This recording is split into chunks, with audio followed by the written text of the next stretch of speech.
Tenía 21 años en 2015 cuando volví a vivir unos meses al ejido donde crecí, a 40 minutos en terracería desde la carretera federal que entra a San Pedro de las Alazanas. Es un pueblito con la plaza hundida, 2 tienditas y un arroyo que solo suena cuando llueve de verdad. Para llegar hay que cruzar un tramo largo de polvo y monte, un camino que de noche se cierra como si las lomas se pegaran entre sí. A la mitad del trayecto, desde niño, aprendí a no voltear, a un costado está el altar. No es iglesia ni capilla, apenas paredes de tabique crudo, techo de lámina y un nicho grande donde, por años, una figura de la Santa Muerte vigiló con su hoz pintada a brocha gorda y un rosario ennegrecido de tanto humo de veladora. La gente iba a dejar manzanas, botellitas de tequila, cigarros, listones, se le pedían cosas y, cuando se cumplían, regresaban con esbotos de lámina repujada que brillaban al sol de la tarde. Mi abuela decía que uno puede no creer, pero lo correcto es pasar derecho y en silencio. A finales de octubre, cuando el calor afloja y el viento deja en el aire olor a rastrojo quemado, el grupo de Facebook del ejido se volvió un hervidero. Subieron una foto oscura, tomada con celular viejo, el nicho sin la figura. Se veía el hueco sucio, el polvo en el piso y la marca clara donde antes apoyaban la base. Decían que, de madrugada, una camioneta sin placa se había detenido y, a empujones, 2 muchachos se llevaron la imagen. Los conocíamos todos, el Cuco y el Güero, primos de una familia broncuda, más famosos por el vicio que por el trabajo. Circuló otra foto, peor encuadrada, con la estatua recargada en la pared de un jacal. El mismo nicho sin nada en la terracería parecía un hoyo hecho a propósito en el trayecto, como si el camino mirara por ahí. No era asunto mío, me repetí. Esa semana, mi tía Lidia pidió que la acompañara a la ciudad a recoger unos estudios médicos. Ella maneja lento de día y evita no salir de noche por costumbre, pero ese jueves se nos alargó todo. Salimos tarde del hospital, cenamos a prisa y cuando tomamos la federal ya eran las 11:30. A la altura del kilómetro 73, donde empieza el desvío, me entró ese hormigueo raro que da cuando el cuerpo se adelanta a la cabeza. La noche estaba limpia, pero la luna ni alcanzaba a ver el piso entre el monte. Tomamos el camino de tierra y, de inmediato, el ruido de la grava bajo las llantas tapó cualquier otra cosa. Avanzamos despacio. El polvo se levantaba como una sábana que nuestras luces cortaban por la mitad. Yo llevaba el celular con los datos apagados para que no nos fallara el GPS al principio del tramo. Cuando la señal se fue, la pantalla se quedó muda. Tía Lidia, con las manos aferradas al volante, prendía y apagaba el aire porque el parabrisas se nos empañaba por dentro. Pasamos el primer vado, todavía faltaban sus buenos 20 minutos para llegar al lugar del altar. En la orilla del camino, tundas de huizache y mezquite parecían juntarse, formando túneles breves donde la luz no entraba. A esa hora no se oyen perros ni chicharras, solo el propio motor y la preocupación de que una llanta pegue con una piedra de filo y nos deje a media nada. Antes del punto donde el camino hace una curva amplia, vi una sombra cruzada a lo lejos, como cuando un arbolón cae y alguien lo mueve. Me dije que era un remolino de polvo, pero cambió de sitio de una forma que no correspondía con el viento. Apreté las manos en las rodillas para no decirlo, porque en la familia creemos que hablar las cosas en voz alta les da cuerpo. Tía Lidia respiraba corto, la conocía. No mencionó el altar, pero el silencio se nos volvió una orden. Lo primero que nos golpeó al acercarnos fue el olor. En mitad del monte, a esa hora, no huele a nada salvo polvo y diésel viejo. Sin embargo, la cabina se llenó de un copal demasiado dulce, como de iglesia sin ventanas. La tía bajó la velocidad. En el borde derecho del camino apareció una veladora encendida. Luego otra. Luego varias, alineadas como si marcaran una zanja. El nicho estaba, claro, pero distinto, sin figura, con el costillar de velas vacías en el suelo y los esbotos arrancados.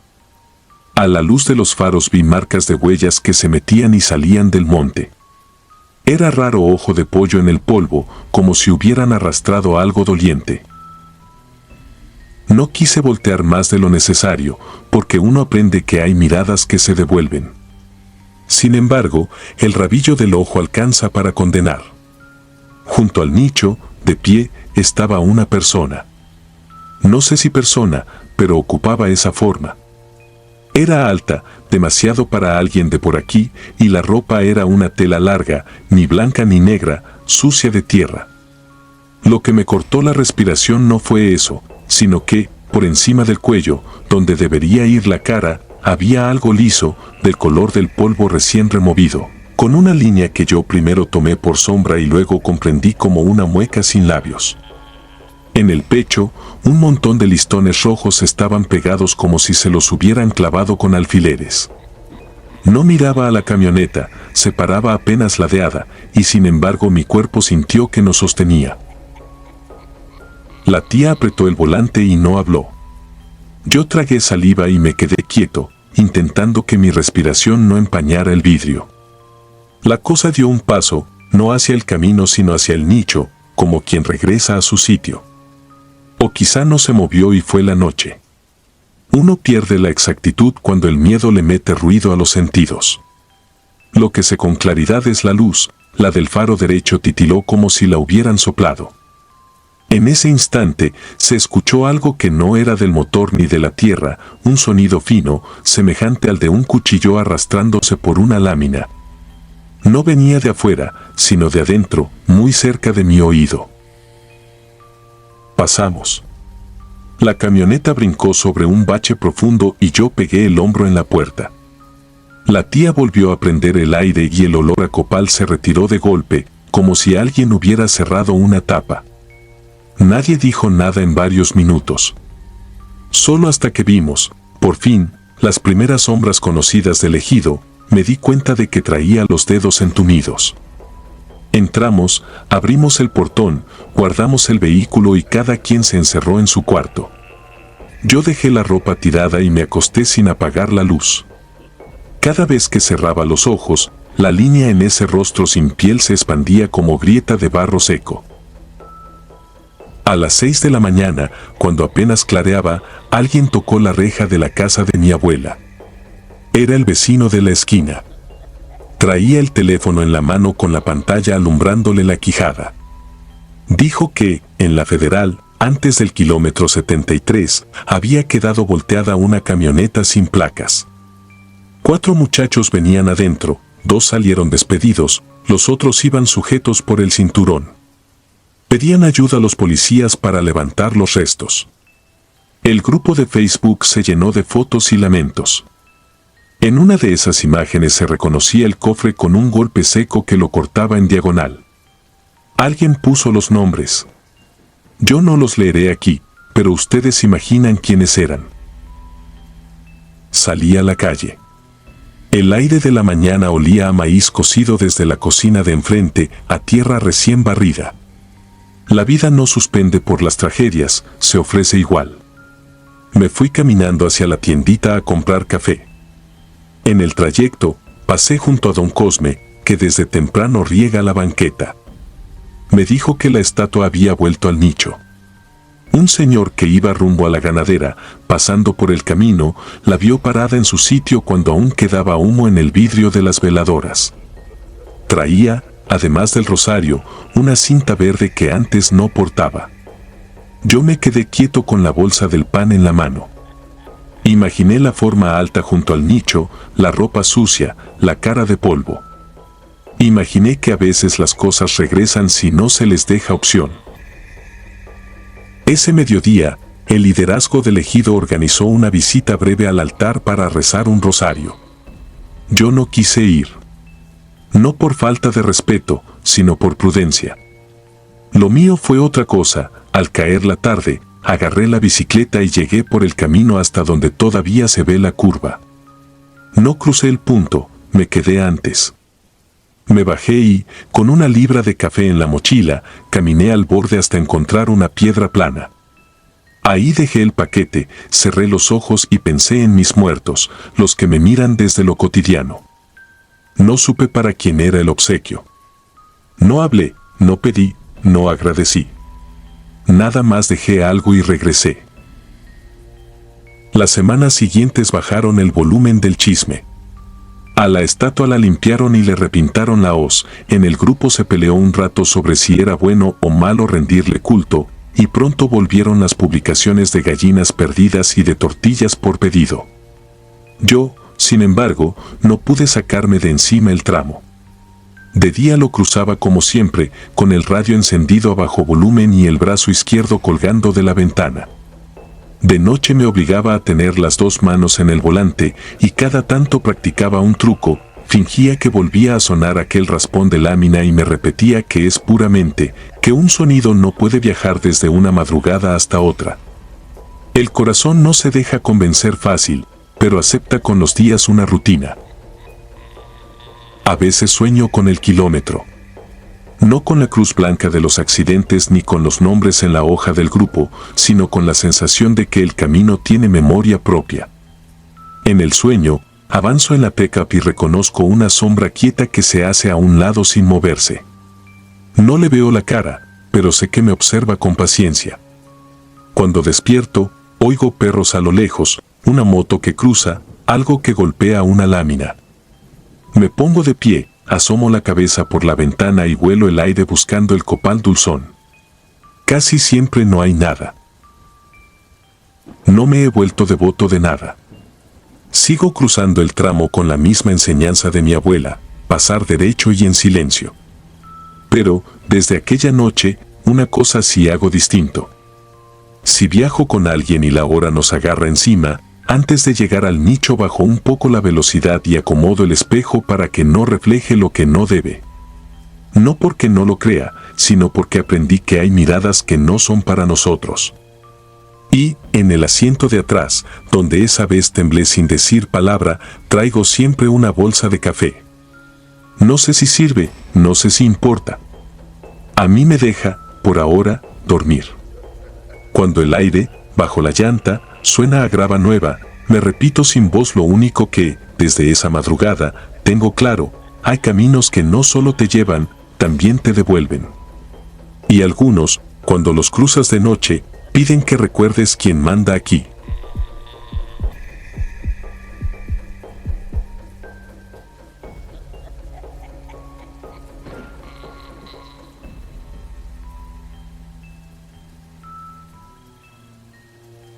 Nunca he sido supersticioso.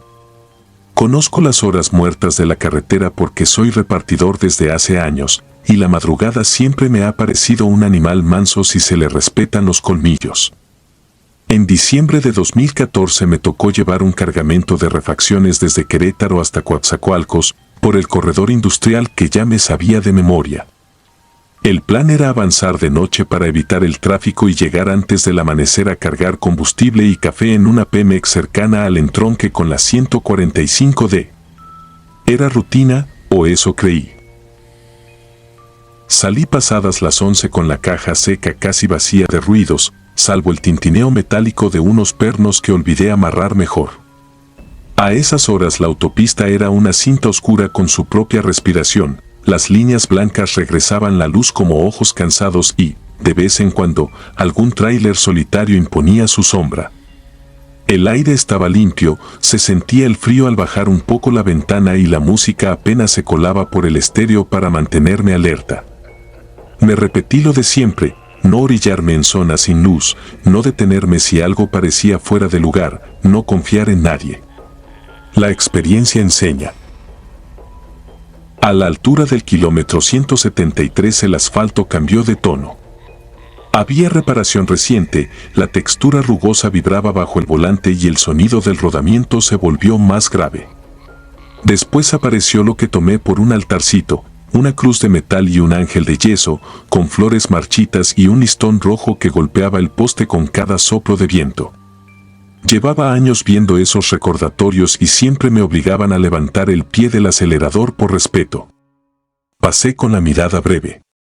A los pocos minutos vi otra cruz, idéntica, con su ángel y el listón rojo. Pensé en coincidencias, en que los familiares comprarían todo en el mismo puesto, en que mi cabeza cansada copipasteaba el paisaje. A los 5 minutos vi la misma curva con la misma barrera de contención despintada y, otra vez, la cruz con el ángel mirando la carretera. Ya no fue coincidencia sino un zarpazo al estómago. Me enderecé, apagué la música y miré el tablero como si ahí hubiera una explicación, un error en el GPS, una ruta mal trazada.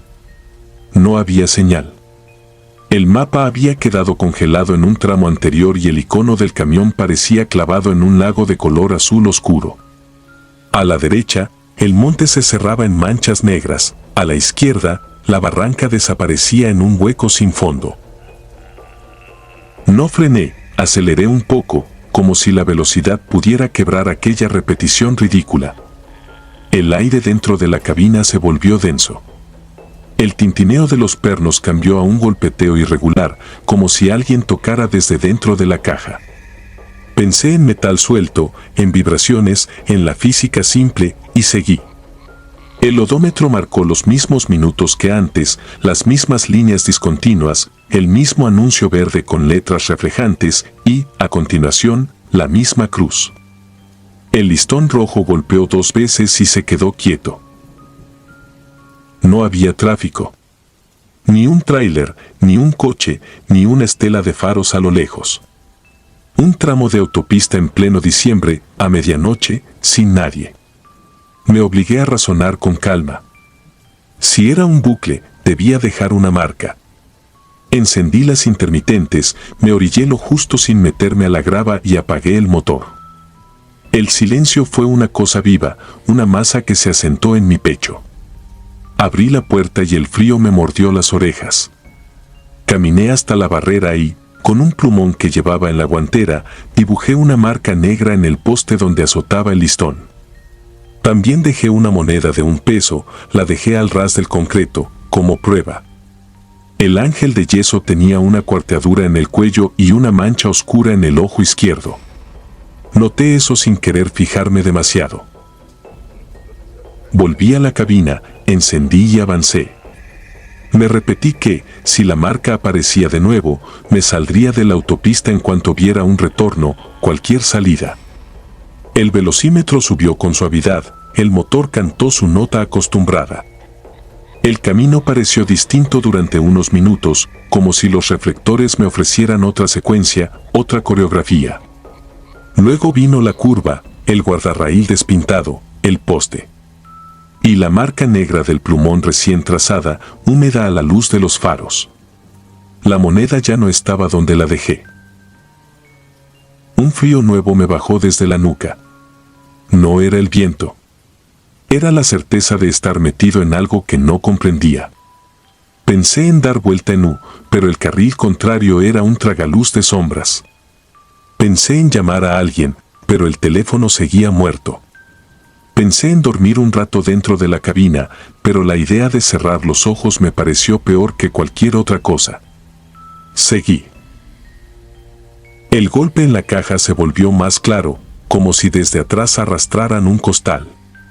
Subí el volumen del motor, bajé la ventana, quise que el ruido se diluyera. El olor a monte húmedo entró con una nota de tierra vieja, algo parecido a velas apagadas. No era posible oler velas desde una autopista. Me vino a la cabeza una imagen absurda, un cuarto con losetas frías, un cuerpo en una mesa de metal, el sonido de un encendedor. No tenía sentido. Cuando la mente no entiende, inventa atajos. La tercera vuelta al ángel de yeso me quebró la paciencia. Metí direccional a la derecha, me orillé más, apagué y bajé. En el bolsillo sentí la navaja multiusos, un reflejo tonto que reconforta. Caminé hacia el poste para recoger la moneda que había desaparecido, como si recuperarla me devolviera una lógica. No estaba en el concreto, ni en la grieta, ni debajo del polvo. Me agaché más y entonces vi las huellas. En el polvo húmedo, alrededor del altar, había marcas pequeñas de suela, como de tenis infantiles. Tenían el dibujo de una estrella en el centro. Eran muchas, sin dirección clara, como si alguien hubiese caminado en círculos o como si varios niños hubieran bajado a jugar a esa hora imposible. No quise pensar en niños. Me paré rápido y escuché la carretera, pero la carretera no decía nada. Solo mi respiración, el metal enfriando en la caja, un zumbido lejano de cables. El listón rojo golpeó el poste una vez. Luego se quedó pegado al metal, como atrapado por una mano invisible. Y entonces sonó mi estéreo, aunque la llave seguía en mi bolsillo. Se encendió solo, sin luz de tablero, sin batería aparente. No salió música, sino el ruido áspero de una transmisión rota, y en ese ruido se coló mi propia voz, grabada como en un mensaje de voz viejo. Dije mi nombre, dije la hora, dije que estaba en el kilómetro 187. No ando con fantasías. No me presto a asustarme por cuentos. Pero oír mi voz desde un aparato apagado, clavada en el aire helado de la madrugada, me quebró algo. Fui hasta la cabina con torpeza, subí, metí la llave y apreté el acelerador hasta sentir el camión completo vibrar. No pensé, no razoné, solo quise romper el hilo. El listón rojo se soltó del poste como si nos despidiera y quedara flotando un segundo. Por primera vez en el trayecto, vi faros a lo lejos, 2 puntos amarillos en dirección contraria. Bajé un poco la velocidad por reflejo. Los faros se multiplicaron, no en 2, sino en 4, en 6, en 8, como si la autopista adelante fuera un espejo mal puesto, una sala de espejos deformes. No eran coches. Eran reflejos de mis propios faros que me venían devolviendo la luz. No sé explicar aquella geometría. Pasé la curva y el altarcito. Otra vez. No frené. Me pegué a la raya central buscando un retorno. Apareció un camino de terracería con piedras sueltas y sin señalización. No estaba señalizado en ningún mapa. Metí la direccional por instinto y me metí sin pensar en baches ni en ejes. La vibración me subió por las muelas. Avancé unos 100 metros y paré en seco. Apagué todo. Apoyé la frente en el volante. Conté despacio. Cuando levanté la cabeza, me di cuenta de que la oscuridad de ese camino era diferente. No era la negrura transparente de la autopista, era una falta de mundo, una bolsa cerrada. La puerta trasera de la caja tronó. Una vez, despacio, como cuando la temperatura cambia y el metal se acomoda. Después, otra vez. El aire en la cabina se llenó de ese olor a velas apagadas, pero había otra nota más, como a jabón de ropa barato, a colonia para bebé. No tenía por qué saberlo, pero lo supe. Abrí el cenicero por un impulso idiota, buscando la moneda, y ahí estaba. Un peso brillante, con una pequeña marca de yeso blanco pegada en el borde, como si hubiera pintado un ángel y, sin querer, hubiese rozado el canto. No recé. No supe qué decirle a nadie. Solo encendí de nuevo, maniobré en la terracería con cuidado y volví a la autopista. Cuando mis ruedas pisaron el asfalto, el GPS revivió y, con la indiferencia de los aparatos, me dijo que continuara por 72 kilómetros. Me quise reír, pero la garganta no me dio. Conduje sin mirar los costados, con la vista clavada en las líneas blancas como si fueran la única cuerda tendida sobre un abismo. Pasé por el 174, el 175, el 176, evitando contar el 187. No vi el altar. No vi el listón. No vi nada salvo la carretera. Llegué a la Pemex poco antes de las 4. La caseta olía a café recalentado. Pagué el combustible sin mirar al despachador, serví café y me quedé sentado en el volante sin apagar la bomba del termos. Mis manos temblaban con un ritmo que no pude controlar. Revisé la caja, abrí con cuidado, alumbré con la lámpara. Las refacciones estaban en su sitio. En el piso, junto a los pernos que habían tintineado toda la noche, encontré algo. Era una estrellita de plástico translúcido, de esas que se pegan en el techo para imitar constelaciones. Tenía los bordes carcomidos y olía a colonia barata. La guardé en la bolsa sin saber por qué. No cuento esto por buscar consuelo, ni por asustar a nadie. Lo cuento porque desde esa noche he evitado pasar por el kilómetro 187 en la madrugada. Si no hay remedio, bajo la velocidad y no miro hacia el monte.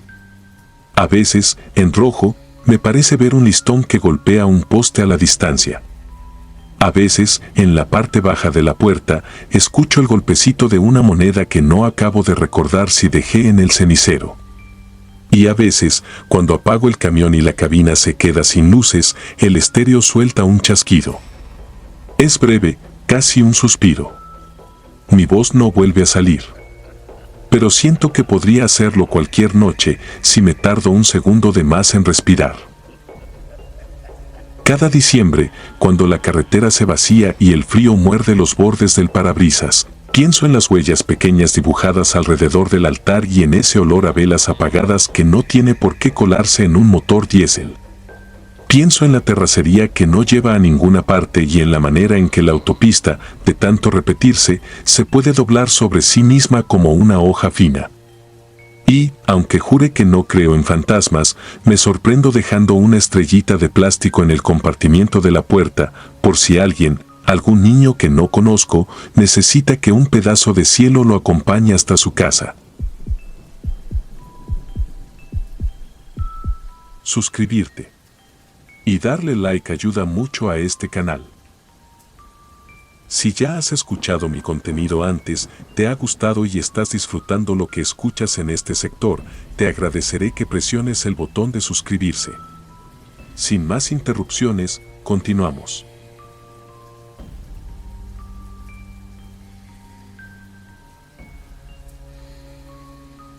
Salimos la madrugada del 21 de diciembre de 2019, por la Libre Mazatlán, Durango. Yo conducía la camioneta de la panificadora donde trabajo, me la prestaron porque tiene buen torque para las pendientes del Espinazo del Diablo. Íbamos mi cuñado, Mateo, y yo a recoger a mi hermana al terminal de Durango a las 6:30 en punto. Tomé café recalentado, revisé presión de llantas, luces altas, triángulos y guardé una linterna con pilas nuevas en la guantera. No avisamos a nadie más. La lluvia de la tarde había limpiado el aire, pero en la sierra el asfalto siempre guarda sorpresas. La carretera, a esa hora, parece de otro país. Solo la línea amarilla, los fantasmas de las curvas, uno que otro tráiler cansado y el olor a resina húmeda de los pinos. Conocía varios tramos por las entregas, los puentes cortos donde el viento puede empujar la camioneta sin pedir permiso, los miradores sin barandal, las curvas con nombres puestos por los operadores, la muerte chiquita, la engañosa y esas rectas que duran apenas lo que un suspiro. A los 15 minutos de dejar las últimas luces de Mazatlán, la neblina nos alcanzó por detrás como una manta.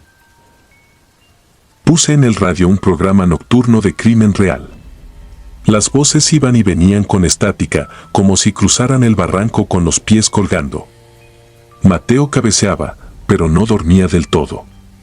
Uno aprende a escuchar en la sierra, el zumbido del motor cuando pierde fuerza, el traqueteo fino de una herramienta suelta, la respiración del compañero. Los reflectores en la orilla parecían ojos clavados en el monte, duplicándose al paso.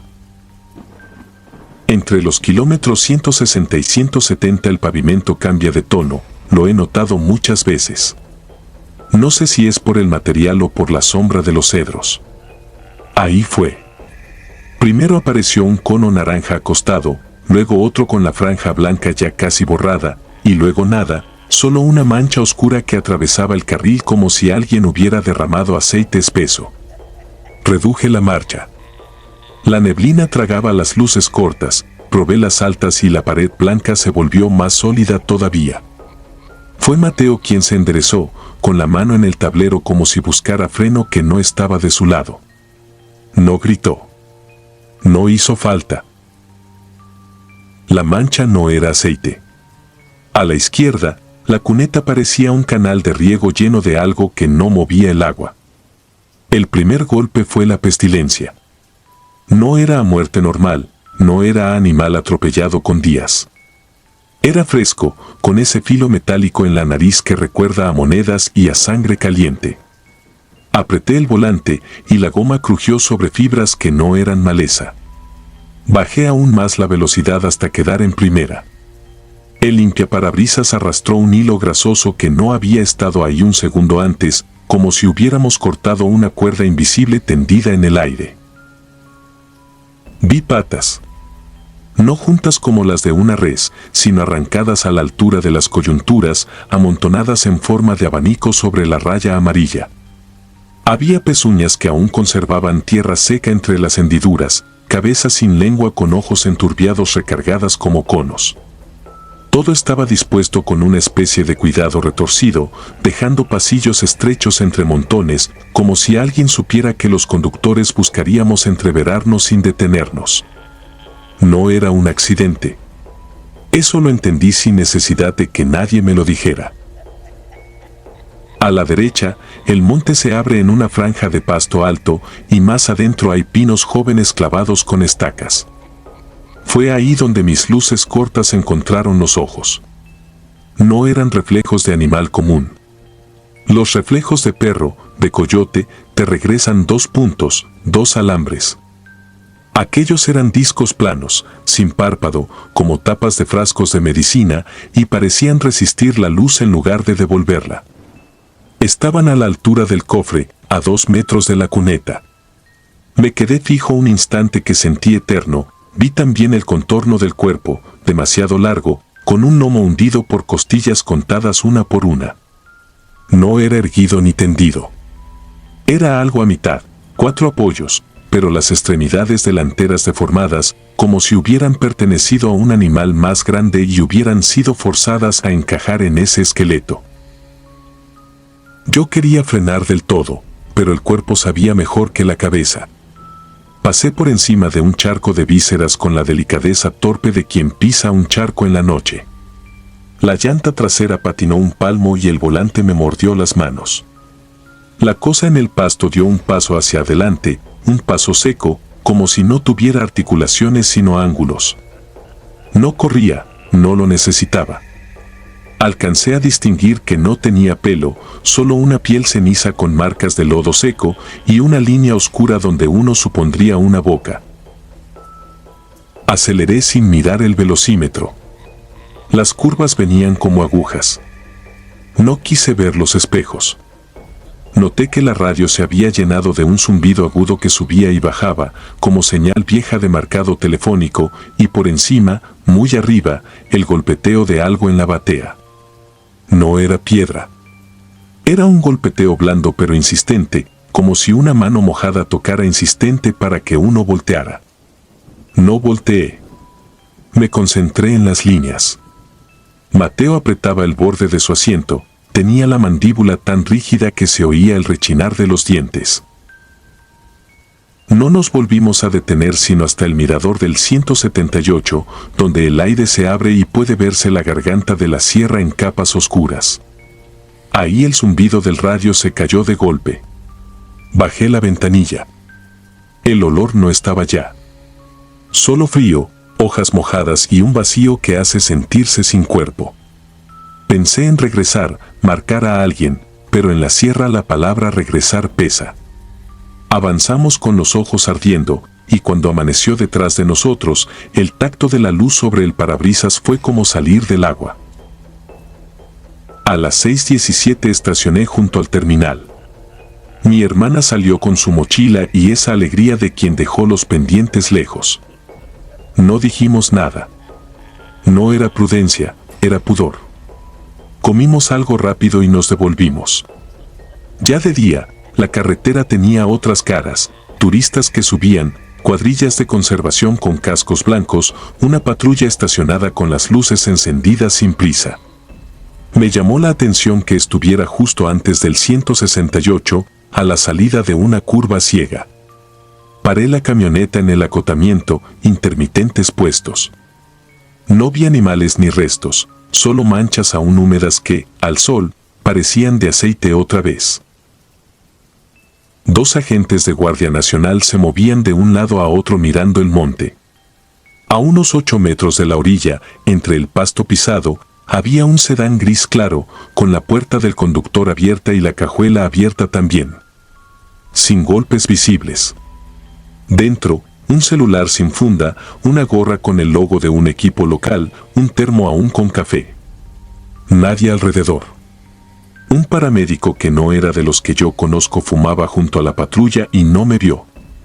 Yo noté que sobre el cofre del sedán, como si hubieran sido acomodadas a propósito, había 3 marcas paralelas de barro, largas, con un patrón que no era de dedos ni de garra, más bien parecían hechas con una cuerda áspera empapada. Nadie tomaba foto. No pregunté nada a los agentes. En Durango, las preguntas equivocadas se gastan de inmediato. Me quedé un rato mirando la línea de pinos y el claro más allá.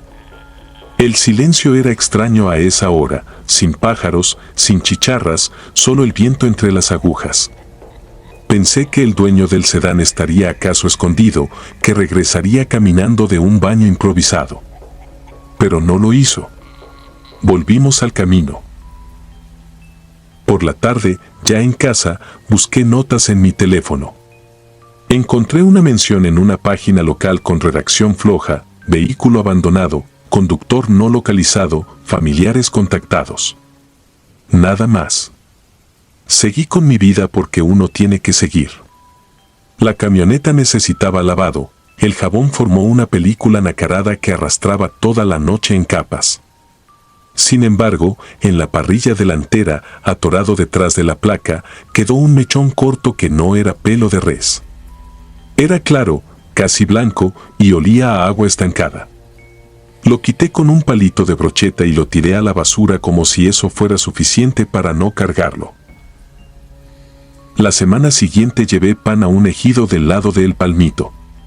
Uno de los hombres del comisariado me contó, sin ver mi cara, que habían encontrado, no lejos del 168, sobre un metate de piedra vieja a unos metros del camino, un círculo de vísceras perfectamente lavadas, como ofrecidas a nadie. Dijo que las de res se distinguen por la textura, por el tamaño, por la grasa. Dijo que ahí había algo que no correspondía. No tuve que pedir detalles. Uno aprende a no pedirlos. Desde esa madrugada me pasa una cosa con el radio. A veces, al cruzar la frontera de Sinaloa a Durango, se mete un zumbido idéntico al que se metió aquella noche. Lo escucho 2 segundos y se va. No importa la estación. No importa si voy solo o acompañado. Me ocurre también que, en el tramo exacto donde estaban los conos acostados, los reflectores del margen parpadean en secuencia, como si alguien los prendiera con el pulgar. He frenado para revisarlos. No pasa nada si uno los mira de frente. El parpadeo es a la distancia, como para hacerte creer que hay alguien. Nunca dije nada formalmente. No sabría cómo ponerlo en un reporte. Lo que sí sé es que cada vez que cruzo esa hora maldita, cierro los vidrios y subo el volumen. Miro la cuneta, la orilla, los parches del asfalto, y busco sin querer 2 discos planos donde no deberían estar. Me he sorprendido apretando el volante antes de tiempo, como si esperara el golpeteo blando en la batea otra vez. Nunca volvió, o eso me gusta pensar. Hace unos días, alguien pegó una estampita nueva en el tablero de la camioneta, San Cristóbal de Licia, el de los viajeros. No fui yo. Tampoco Mateo. Nadie del taller admite haberlo hecho.